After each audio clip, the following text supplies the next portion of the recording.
निदेशालय ने कुछ दिन पहले पोस्टल अकाउंट ऑफिस के लिए एक एग्जाम कैलेंडर जारी किया और उसमें बताया कि पोस्टल अकाउंट ऑफिस में जो भी एग्जाम होने वाले हैं, चाहे एमटीएस टू एलडीसी का हो, चाहे जूनियर अकाउंटेंट का हो, उसके लिए डेट जो है निर्धारित कर दिया गया है। ये एग्जाम जो है फरवरी और मार्च में कंडक्ट किए जाएंगे। जब से उस वीडियो को हमने डाला है, बहुत सारे क्वेरी रेज हुए और सवाल किया गया कि इससे रिलेटेड सिलेबस क्या होगा, सिलेबस का वीडियो बनाकर दीजिए, और इसके अलावा एलिजिबिलिटी कंडीशन क्या होने वाला है, कौन सा एमटीएस इस फॉर्म को डाल सकता है। नमस्ते, आप जीपी ऑनलाइन क्लासेस देख रहे हैं। फिलहाल में आज की वीडियो में MTS to lower division clerk के एलिजिबिलिटी और सिलेबस के बारे में हम फोकस करने वाले हैं। अगर आप 2026 के limited departmental competitive exam, postal assistant, sorting assistant, postman, mail guard या एमटीएस की तैयारी कर रहे हैं तो आप हमारे ऑनलाइन बैचेस से जुड़ सकते हैं। जो आपका करंट का बैच है वो प्रगति है, 1 दिसंबर से स्टार्ट हुआ है।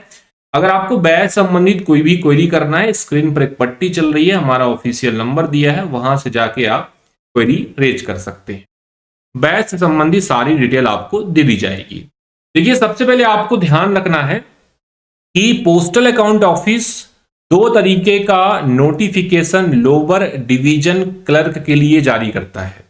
एक होता है 12वीं पास एमटीएस, जो कि एग्जाम देगा लोअर डिवीजन क्लर्क का, और 12वीं पास जो आपका नोटिफिकेशन होगा वो सर्कल का कोई भी एमटीएस इस फॉर्म में डाल सकता है। दूसरा नोटिफिकेशन होता है जो कि पोस्टल अकाउंट ऑफिस में काम कर रहे एमटीएस होते हैं उनके लिए ही होता है, और वहां पर जो वर्किंग एमटीएस है वही डाल सकता है।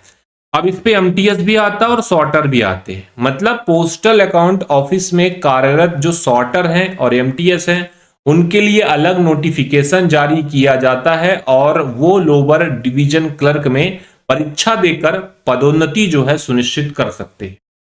पदोन्नति के लिए एलिजिबिलिटी जो है नॉर्मल है, मतलब आपका प्रोबेशन पीरियड एमटीएस में यदि आपने प्रोबेशन पीरियड परिवीक्षा अवधि कंप्लीट कर ली है तो आप इस फॉर्म को डाल सकते हैं। नॉर्मली गवर्नमेंट एम्प्लॉय के लिए परिवीक्षा अवधि जो है 2 साल होती है, इस चीज को आपने ध्यान रख लेना है।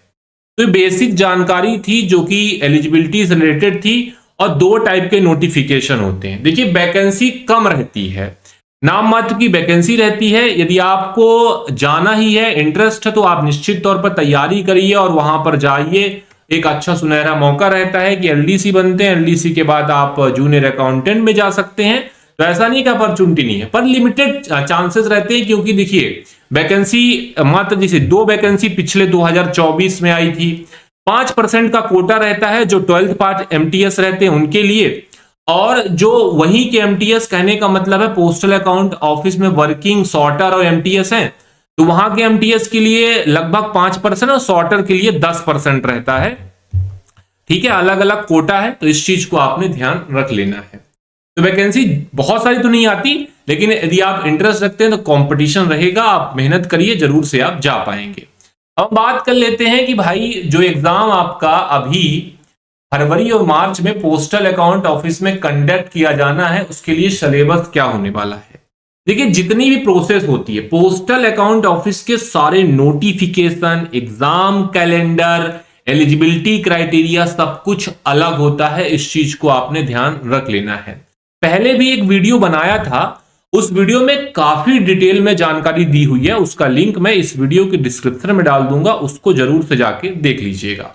देखिए, अब हम बात कर लेते हैं सिलेबस के बारे में, और सबसे पहले हम सिलेबस बात करेंगे एमटीएस टू एलडीसी मतलब लोअर डिवीजन क्लर्क के बारे में। देखिए, अभी हमारे जूनियर अकाउंटेंट के एग्जाम के लिए कोई भी ऐसा उपयोगी नहीं है, इसलिए हम डायरेक्टली चलते हैं जो सिलेबस आपका MTS to lower division clerk के लिए उपयोगी होगा।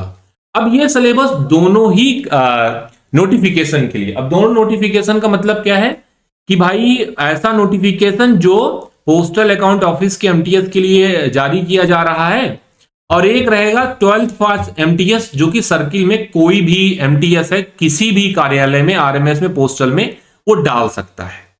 तो देखिए, जो सिलेबस है वो इतना कठिन नहीं है, ऐसे आएगा, 20 मार्क का रहेगा। ठीक है, शॉर्ट ऐसे लिखना पड़ेगा, किसी भी टॉपिक पर दे दिया जाएगा, 500 वर्ड कम से कम लिखना पड़ेगा, ये आपने बात ध्यान रख लेना है।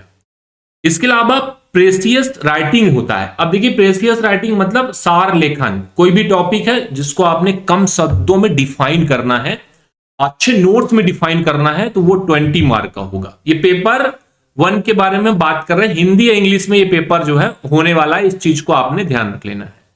ड्राफ्टिंग जो है 20 नंबर का है। ड्राफ्टिंग का मतलब होता है कि भाई एक कच्चा प्रारूप तैयार करना है, ठीक है, कोई भी प्रारूपण है, मसौदा है, आपने रफ में पहले बना लेना है। कोई भी मैटर है, ठीक है, डिपार्टमेंट में जो भी मैटर होते हैं उससे संबंधित कोई भी मैटर है, उसका आपने कच्चा लेखन तैयार कर लिया और उसे हमने ड्राफ्टिंग बोला।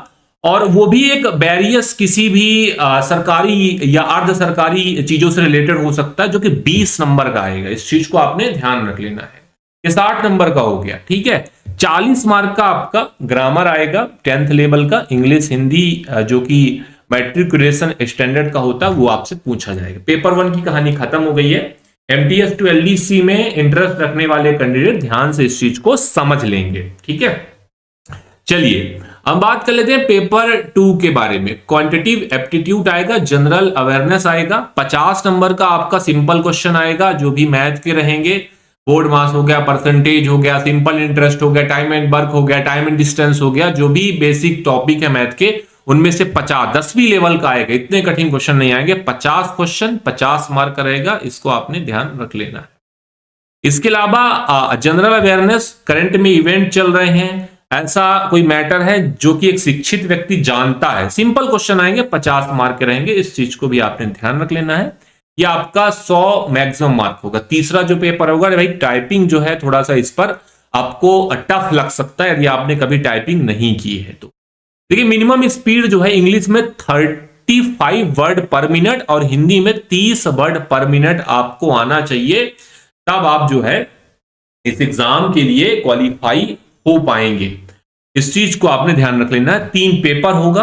पहला आपने देख लिया जिसमें हमने प्रेसियस राइटिंग, इसके अलावा ड्राफ्टिंग, ग्रामर, ऐसे के बारे में चर्चा किया।